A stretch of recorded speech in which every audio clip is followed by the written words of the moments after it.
ગુજરાતમાં લોકસભાની ચૂંટણી પહેલા જ પરસોત્તમ રૂપાલાએ ક્ષત્રિય સમાજને લઈને એક વિવાદિત નિવેદન આપ્યું અને ત્યારથી જ ક્ષત્રિય સમાજમાં પરસોત્તમ રૂપાલાનો વિરોધનો વંટોળ શરૂ થયો।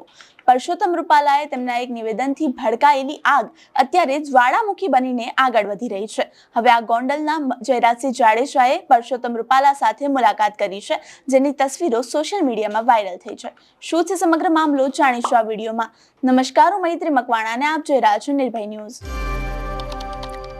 પરસોત્તમ રૂપાલાના વિવાદિત નિવેદનના કારણે ક્ષત્રિયો એટલી હદે રોષે ભરાયા છે કે તેમની માંગનો સ્વીકાર ના કરવામાં આવ્યો તો તેમણે સીધા જ ભાજપ વિરોધ મતદાન કરવાની ચીમકી આપી દીધી હતી।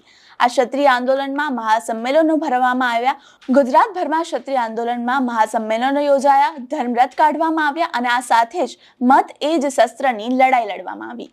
ગુજરાતમાં મતદાન પૂર્ણ થયું પણ છતાં પણ આ વિવાદ પૂરો થવાનું નામ નથી લઈ રહ્યો। આ સાથે જ આજે વધુ એક વખત ગોંડલના જયરાજસિંહ જાડેજા અને પરસોત્તમ રૂપાલા વચ્ચે બંધ બારણે બેઠક યોજાઈ। પરસોત્તમ રૂપાલા અને ક્ષત્રિય સમાજ વચ્ચે જે વિવાદ શરૂ થયો ત્યારથી જ શરૂઆતમાં તેને શાંત પાડવા માટે ગોંડલના જયરાજસિંહ જાડેજાએ તેમાં મધ્યસ્થી કરી વિવાદ શાંત પાડવાની કોશિશ કરી હતી। હવે આજે ફરી એક વખત જયરાજસિંહના નિવાસસ્થાને તેમણે રૂપાલા સાથે બેઠક કરી છે। હવે આ બેઠક કરવા પાછળનું કારણ તો સામે નથી આવ્યું, પરંતુ જો અત્યારે ક્ષત્રિય આંદોલનને અલ્પવિરામ લાગી ગયું છે તો આ બેઠક શા માટે યોજવી પડી? આ સમગ્ર મામલે રોજ કંઈક નવું બહાર આવતું રહે છે। એક તરફ ગોંડલના જયરાજસિંહ અને પરસોત્તમ રૂપાલાની બેઠક કરી તો બીજી તરફ પીટી જાડેજાનો સંકલન સમિતિ પર આરોપ લગાવતો વિડીયો સામે આવ્યો, જેને લઈને એવું લાગ્યું કે સંકલન સમિતિમાં જ બે ફાંટા પડી રહ્યા છે। પીટી જાડેજાનો એક ઓડિયો વાયરલ થયો જેમાં તેઓ સંકલન સમિતિને ગદ્દાર જણાવતા હતા। ત્યારબાદ પીટી જાડેજાનો બીજો એક વિડીયો સામે આવ્યો જેમાં તેમણે કહ્યું કે આ તેમનો ઓડિયો ખોટો છે। પહેલા સાંભળો કે આ પીટી જાડેજાએ તેમના ઓડિયો ક્લિપમાં શું કહ્યું હતું। જો એક વાત તમને કરું, માફ કરશો મને, પણ એક જરૂર કહી દઉં કે સંકલન સમિતિ એટલે સમાજ એટલે સંકલન સમિતિ, આટલો બધો સમાજે તમારા ઉપર ભરોસો રાખ્યો છે। તમે ગદ્દાર ન થતા, તમે ગદ્દાર છો અને રહેવાના છો મને ખબર છે, પણ કાલે હું તમારો પર્દાફાશ કરીશ અને કરીશ। હું બોલાવીશ સંકલન સમિતિને, બરાબર છે? જવાબ આપજો મને, કાલે જવાબ આપજો ને।